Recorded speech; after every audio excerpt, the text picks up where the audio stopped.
ಅದನ್ನ ಇದು ಮಾಡ್ತೀವಿ. ಫಸ್ಟ್ ಏನಾಗುತ್ತೆ ಅಂತ ಹೇಳಿದ್ರೆ ಟೈಗರ್ ನಮ್ಗೆ 5000 ಕೌಂಟ್ಸ್ ಕೊಡುತ್ತೆ, ಅಂದರೆ 5000 ಕೌಂಟ್ಸ್ ಅಂತ 000 ಬರುತ್ತೆ. ನೆಕ್ಸ್ಟ್ ಅದು ನೆಕ್ಸ್ಟ್ ಪಲ್ಸ್ ಅಂದರೆ ಈಗ 0 ಇರೋದು ನೆಕ್ಸ್ಟ್ 1 ಆಗಬೇಕು, ಇದೆ ಕ್ರಿಯೇಟ್ ಆಗಬೇಕು ಪಲ್ಸ್. ಅದಕ್ಕೆ ಅದು 5000 ಕೌಂಟ್ಸ್ ಇರುತ್ತೆ. ಈ 5000 ಕೌಂಟ್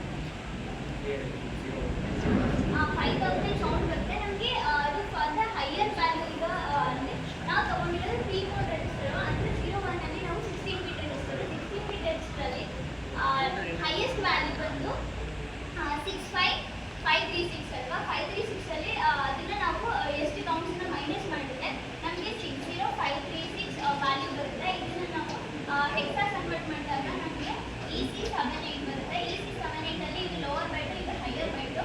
ಲೋವರ್ ಬೈಟ್ನ ನಾವು P ಕೋಡ್ ರಿಜಿಸ್ಟರ್ನ ಯೂಸ್ ಮಾಡಿಕೊಂಡು ಇನ್ನು ಏನು ಮಾಡ್ತಂದರೆ ನಾವು ಮೋಡ್ 1ನ ಯೂಸ್ ಮಾಡಿದ್ರೆ 16 ಬಿಟ್ಟಿಂದ ಏನು ಮಾಡ್ತೀವಿ ಅಂತ ಹೇಳಿದ್ರೆ ಅದರಲ್ಲಿ ಲೋವರ್ ಬೈಟ್ನ 78ನ ಫೀಡ್ ಮಾಡ್ತೀವಿ, ಲೈಕ್ ಲೋಡ್ ಮಾಡ್ತೀವಿ. ನೆಕ್ಸ್ಟ್ ಹೈಯರ್ ಬೈಟ್ನ EC ವ್ಯಾಲ್ಯೂನ ಲೋಡ್ ಮಾಡ್ತೀವಿ. ನೆಕ್ಸ್ಟ್ ಟಿ ಅಂದರೆ ಟೈಮರ್ ಸ್ಟಾರ್ಟ್ ಆಗಬೇಕಲ್ಲ, ಟೈಮರ್ ಸ್ಟಾರ್ಟ್ ಆಗಬೇಕಾಗಿರೋದ್ರಿಂದ ನಾವು ಸೆಟ್ ಬಿ ಕೊಡ್ತೀವಿ. ಅದು ಸೆಟ್ ಬಿನ ಇನ್ಸ್ಟ್ರಕ್ಷನ್ ಕೊಟ್ಟ ತಕ್ಷಣ ಏನಾಗುತ್ತೆ, ಟೈಮರ್ ರನ್ ಆಗುತ್ತೆ.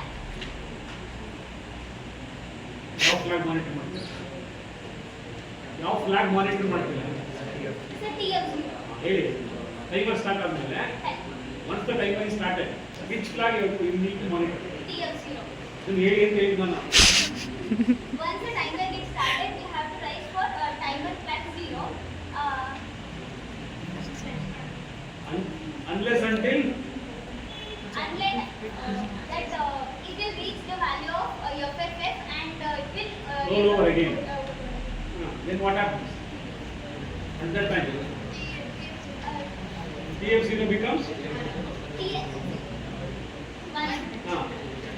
one after failure ಬರುತ್ತೆ ಎಕ್ಸಿಕ್ಯೂಷನ್.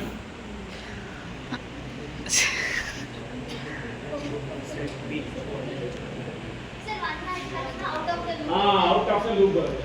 ಸೊ ಇನ್ನೂ ಔಟ್ ಆಫ್ ದ ಲೂಪ್ ಆಗಿಲ್ಲ, ಏನು ಮಾಡ್ತಿರ್ಬೇಕು programming?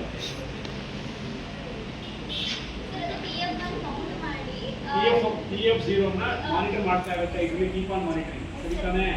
It is inside the loop. It is not outside the loop. When it comes to outside the loop, when TF0 becomes 1, still TF0 is not 1. It is 0. It will still keep on repeating inside the loop itself.